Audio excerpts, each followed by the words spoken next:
Welcome everybody back to Nerd News. I'm your host, Hunter Chambliss, and tonight we're gonna hang out. We're gonna have some great movie news discussions. We got the music going. It's gonna be a very relaxing night, guys. So, if you guys are ready, we have 5 big movie news to get into. But first, how are you guys doing? If you guys want to ask any questions or comment on today's news topic, please put them in the live chat. But if you guys are ready, let's start off with the very first movie news, which comes from comicbookmovie.com. As you guys can see, is our main topic tonight. And I know a lot of people are going to have some thoughts on this one. Let me go ahead and bring this up real quick on the stream so everyone can see it. We have got a fantastic news. Julia Garner cast as... Can you guys see this? Okay. There we go. Yes, Julia Garner cast as Silver Surfer in the MCU reboot. If you guys don't know who Julia Garner is, she was in Ozark. I have personally never seen Ozark, but I heard she is incredible in it. But this comes from comicmovie.com. Some major Marvel casting news here, as Deadline has confirmed the present rumor that the Fantastic Four will introduce a female take on the classic spacefaring hero, the Silver Surfer. Emmy Award winner Julia Garner from Ozark and Anna will play the Surfer, but not a gender-switched take on Norrin Radd. Garner will actually take on the role of Shala Ba. Sorry if I mispronounced that. In the original Marvel community... Oh my god, I cannot talk. In the original Marvel Comics continuity, Shala Ba was the Empress of the planet Zerlin and was the first love of Norrin Radd. When Galactus came to devour their planet, Radd volunteered to become his herald in exchange for sparing Zalon. Later, when Franklin Richards took over as the new Galactus, he imbued Shala with the same cosmic powers, allowing her to serve as the twin herald alongside Radd. Garner joins Pedro Pascal as Reed Richards, Vanessa Kirby as Sue Storm, Joseph Quinn as Johnny Storm, and Eben Moss Barack as Ben Grimm, aka The Things. There are rumors that both Cillian Murphy and Mads Mikkelsen are top picks to play Doctor Doom, but other actors are sure to be in contention. Javier Bardem is still rumored to be the top choice for Galactus, but his schedule may prevent him from signing on. Plot details are still a mystery, but a recent rumor claimed that the Fantastic Four will actually be set in an alternate universe. If accurate, this would obviously suggest that the characters will be variants for some other part of the multiverse that will eventually find their way to the main MCU timeline, probably due to the interdimensional rift Dar-Benn caused at the end of the Marvels. Kevin Feige has also confirmed that this will not be another origin story for the super team. He says, a lot of people know that this origin story, a lot of people know the basis. How do we take that and bring something that they've never seen before? He said in a 2022 interview, comparing this new take on the heroes to Marvel Studios' pact with Sony to bring Spider-Man into the MCU. We set a very high bar for ourselves with bringing that to the screen.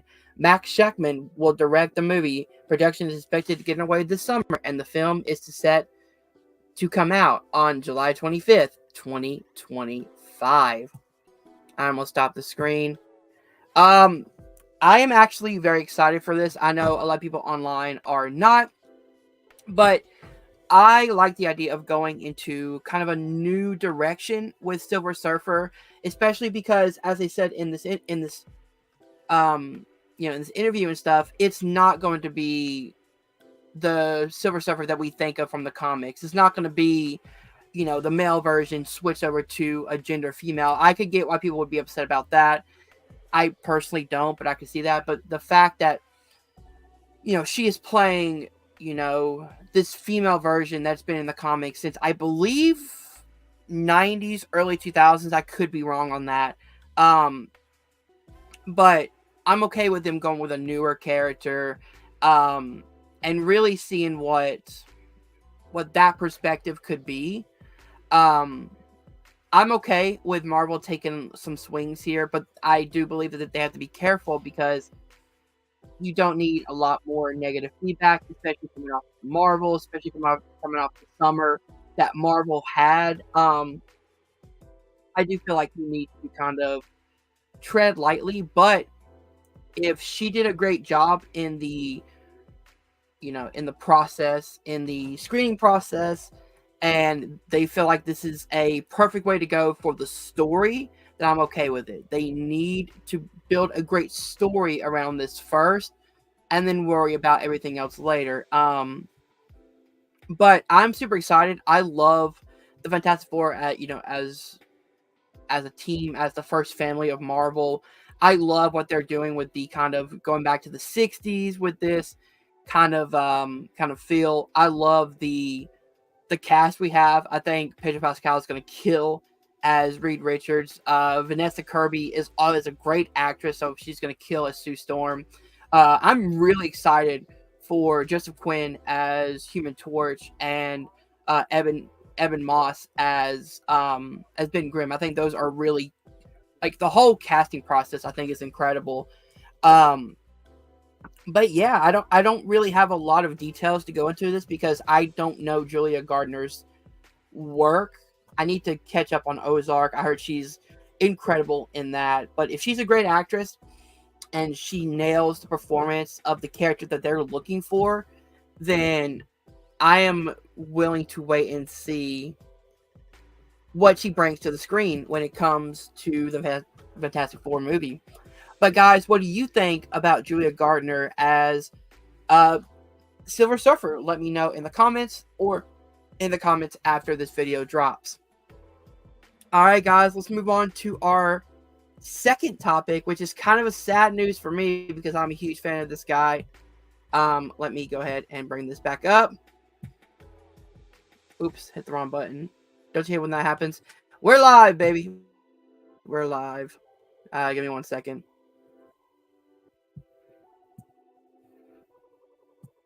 So yeah, let me bring this up one more time. Alex Garland, director of the upcoming Civil War, has stated that he is looking to retire from filmmaking after this film. So yes, again, from comicbookmovies.com, Civil War helm director Alex Garland says he plans to retire from directing and will only write screenplays.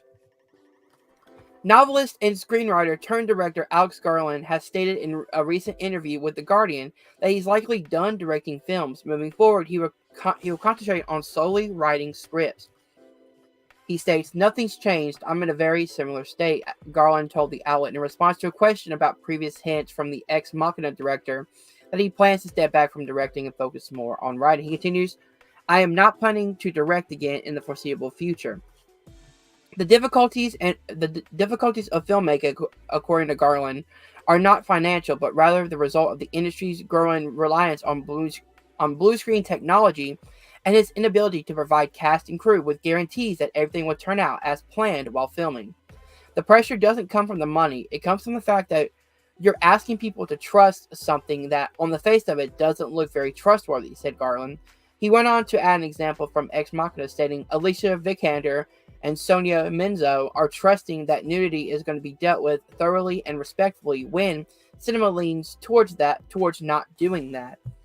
Garland first gained notoriety with his 1996 novel The Beach, which was adapted into a Danny Boyle-directed motion picture starring Leonardo DiCaprio.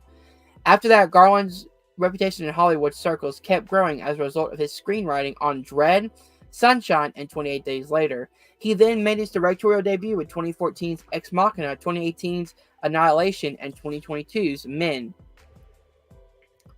Up next, and potentially Garland's final directorial outing, is Civil War, which stars Kristen Dunst, Wagner Moura, Kelly Spaney, Stephen Mackenzie Henderson, and Nick Offerman. Currently, the film sits at 9 Tomatoes review site. The film has an average score of 8.1 out of 10. In the review, Empire magazine wrote, as a political statement, Civil War is provocative and occasionally exasperating. As a purely cinematic experience, it is urgent, heart and mouth, extraordinary stuff. Civil War opens in theaters on April 12, 2024 in North America and the UK. And we have the synopsis here for Civil War. So I am really disappointed in this. If you guys don't know, I haven't watched Ex Machina. I really like Annihilation, and I am someone who, despite it being divisive among horror fans, I really love Men. I think it is. It's dark. It's twisted. It has such great messages about spousal abuse, emotional abuse, physical abuse. With this kind of set in one location with a really really great ending. I'm not going to ruin it, but Alex Garland, man, does every one of his movies. I love that he has something to say about not only certain issues, but a lot of more widespread issues. I still got to watch Ex Machina. I heard it's incredible. I can't wait to watch it.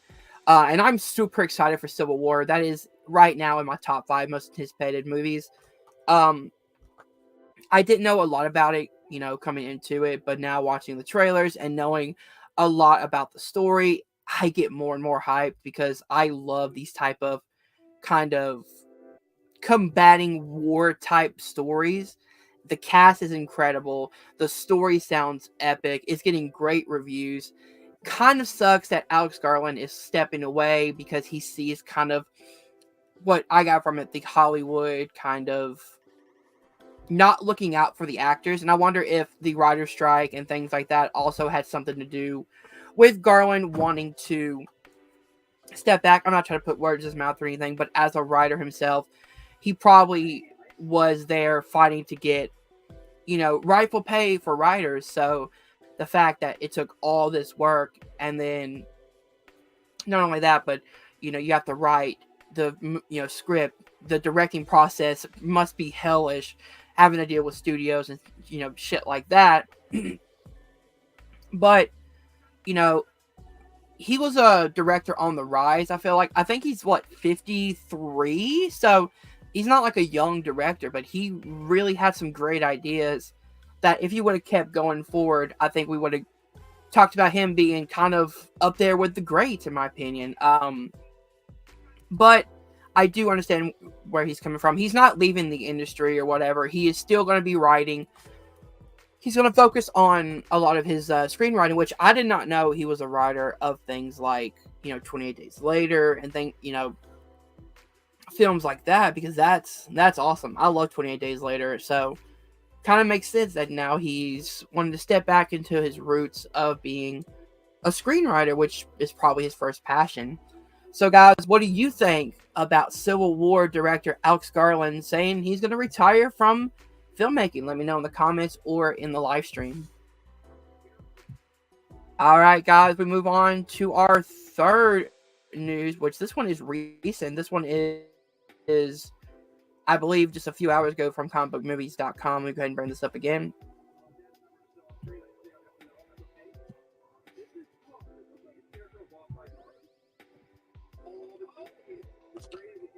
So, as you guys see right here from Comic Book Movies, Angeline, I believe that's how you say it, Olivia Wilde to direct live-action adaptation, Margot Robbie in line to star.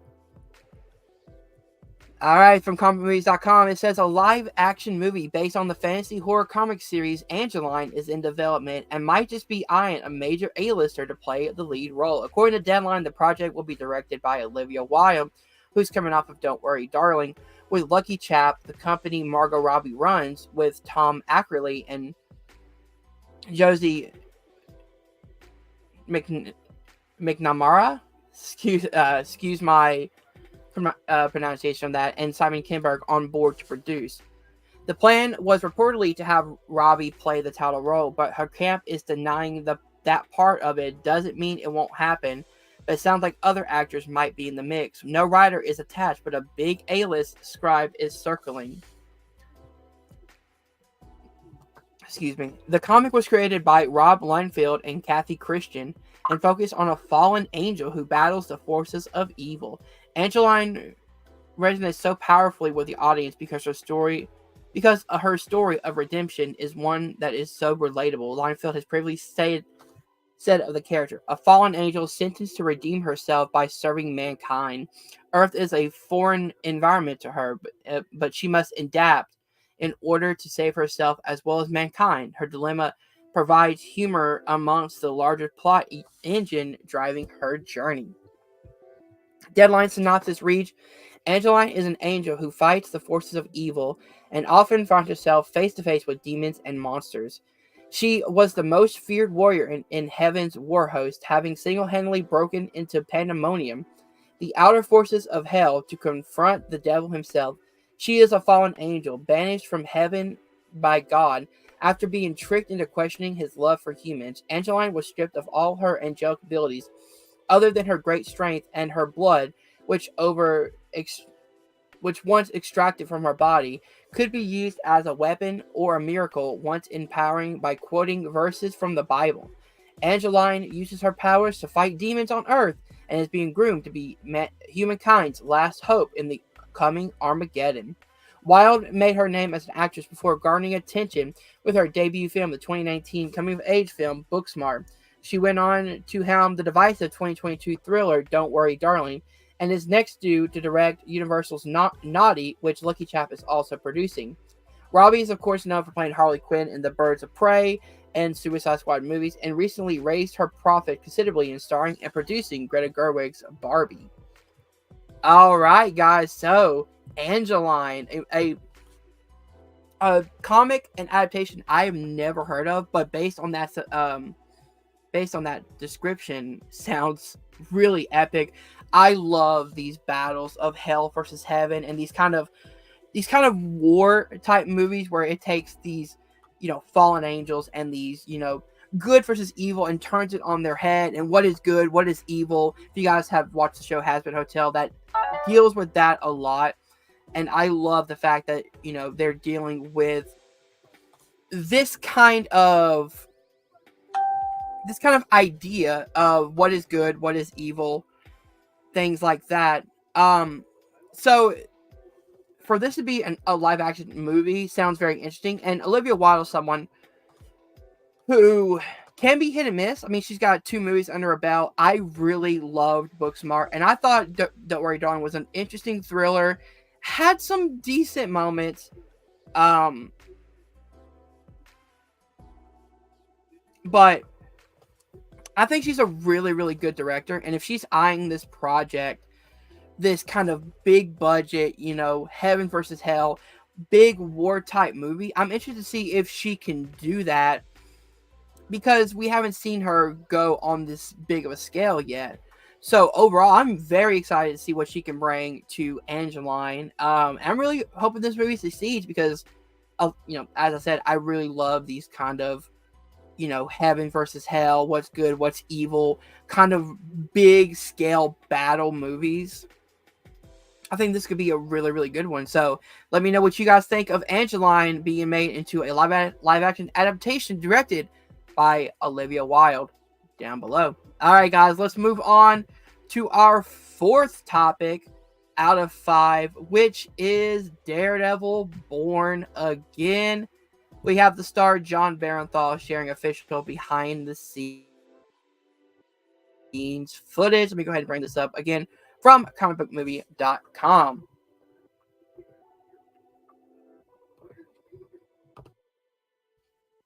There we go.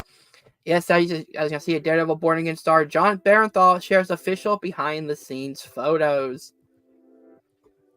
And it states, at this stage, it's not exactly a secret that John Barenthal will reprise the role of Frank Castle / the Punisher for Daredevil Born Again, but the actor has now officially made his return official with the new behind-the-scenes photos.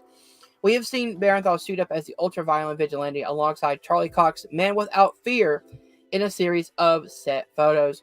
But here we see the Walking Dead alum taking a break between shoots to pose for a snap with Charlie Cox and Deborah Ann Wall, who will also be back as Karen Page. Initially, Wall and Eldon Henson's Foggy Nelson were not going to be part of the series, but after a significant overall, the characters were added. Since Born Again is so deep into production, the fact that Wall is still filming may suggest that Page will be a part of the final few episodes. As you guys can see right here, great photo of Daredevil himself, Charlie Cox, Deborah Ann Wall, and John Barenthal just laughing with the blood all over his face. I love it. And then she She posted on Twitter right here. There's a leaker on Daredevil Born Again set, and it's John Barenthal. Mystery solved. In a 2023 interview, Barenthal promised that he's going to ensure that we get a comic accurate take on the Punisher in Born Again. He states, I also know that it's absolutely essential if we do it right. And we have real sacred integrity to the source material and to what is right at the core of Frank. I'm going to do my absolute best to make sure that if and when we do it right. Will Castle be allowed to be will be as brutal as he was in his own show? We have been led to believe that Born Again was going to be PG-13, but with recent news that the show will be released under the Marvel Spotlight banner, which has led to renewed speculation that will be TVMA. Castle and Matt Murdock, Charlie Cox, have a lot of history in the comic books, and even though they don't cross paths in Frank Miller's Born Again comic, we already know the show is going to make some significant changes to the source material. The show is not expected to run for the originally announced 18 episodes. A recent rumor claimed it would more likely would air 9, possibly 6 episodes before taking a mid-season break. The upcoming Disney Plus doesn't have an official release date yet, but is listed as on the Disney's upcoming 2024 schedule. So we have that, but we also have some photos of Punisher in the suit with the blood. We have, some cop photos showing, with badges on their arms that say Wilson Fisk, Vigilante Task Force, which gets me so excited for Daredevil Born Again, because the idea of Wilson Fisk being the mayor and going after vigilantes, and Daredevil and Punisher having to team up, which possibly could lead to a Spider-Man, solo movie where he teams up with Daredevil and Punisher going after Wilson Fisk. This sounds amazing. It sounds like they want to do Spider-Man as a street level, while Sony wants to do this big over-the-top, Avengers type film. Please do not do that. Make a friendly neighborhood Spider-Man movie and make it grounded and make Kingpin the villain, and I promise you, if it's done right, people will show up. I am super excited for Daredevil Born Again. I'm glad. I know a lot of people want the 18-episode season.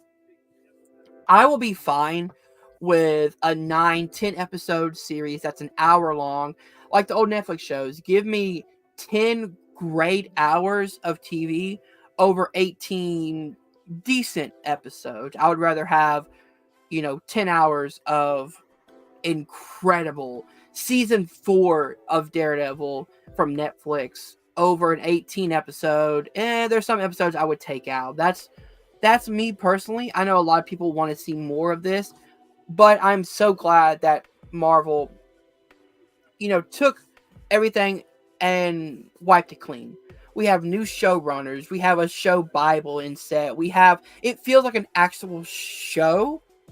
And it feels like season 4 of the, Netflix Daredevil show.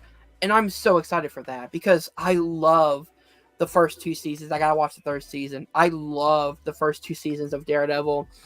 And I can't wait to see more. I'm super excited for this. So guys, what do you think of the onset photos, about everything we said here about Daredevil Born Again? And we have one more topic for you guys tonight before we head out. This one is also new. This comes from Variety, I believe. Yep.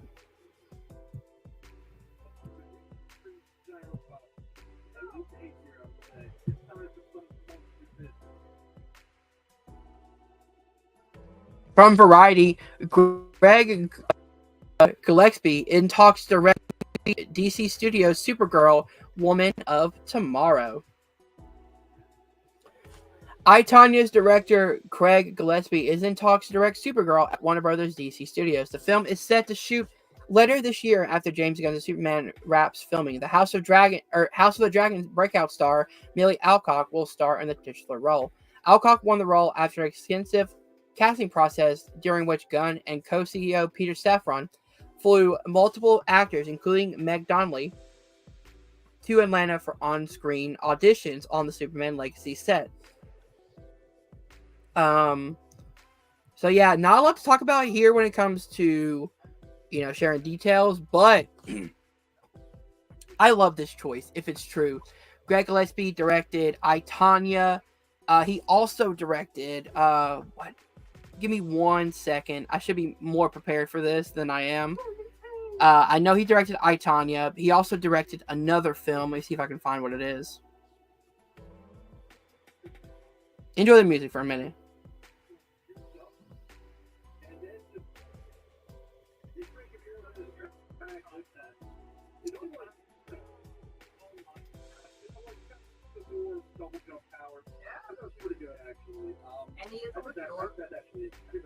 Man, some highbrow TV, huh? Oh yes, I'm sorry. He also directed Cruella in 2017 and Dumb Money last year. I really love I, Tonya. I think the drama and the kind of focusing on one person's drama was really, really cool. I thought Cruella was okay. I like the idea of taking a villain and giving her more arc, and then Dumb Money was just fun, man. So I love the idea that this guy is in to direct Supergirl, Woman of Tomorrow, because if you know the comics, you know that this is kind of a different Supergirl. It's not one that is kind of like the show where she is, full of hope and loves humanity. This is a Supergirl in the comics that was raised on Krypton and watched her parents be killed for the first 18 years of her life. So this, as they say, like, this Supergirl is going to have kind of an edge to her. And if he brings in this kind of I, Tonya, Cruella style to this movie, this could be amazing. I think Millie Alcock is going to kill it as Supergirl. I am such a fan of what James Gunn is doing right now for the DCU, because he seems like he knows what he's setting up. He has a through plan. He's going to start with Superman. I love the idea that in Superman, all of these heroes are already well known, so you don't have to do the secret identity thing. People know of Superman, people know of Supergirl, people know of the Justice League and Green Lantern, and all these people, the JSA, they know all these people already. So it gives the world, it makes the world already more open. But then you have Superman set, you have Creature Commandos, which I'm super interested in. You've got Supergirl, Woman of Tomorrow, which I can't wait for. So I think James Gunn really knows what he's doing here, and I said this from the start. I'm gonna have faith in James Gunn until he shows me that faith is not warranted. Every film from James Gunn I've seen, I love. He knows what to do with a cast. He knows what to do with. He always has great cast. Like, he knows how to cast his movies. He knows the type of music to use in his movies. He knows the atmosphere. He knows about, not only group assignments, but he knows about, small budget, large budget. He gets it all. So having someone like that run your division can only mean great things. So guys, what do you think of Craig Gillespie possibly in talks to direct Supergirl, Woman of Tomorrow? Let me know down below. All right, guys. So that is our 5 movie news. I'm going to try to do this once or twice a week. So if you do enjoy it, please hit that like button, subscribe to the Nerd Entertainment Network down below. Thank you for watching. We'll see you guys soon. Have a great night. Peace.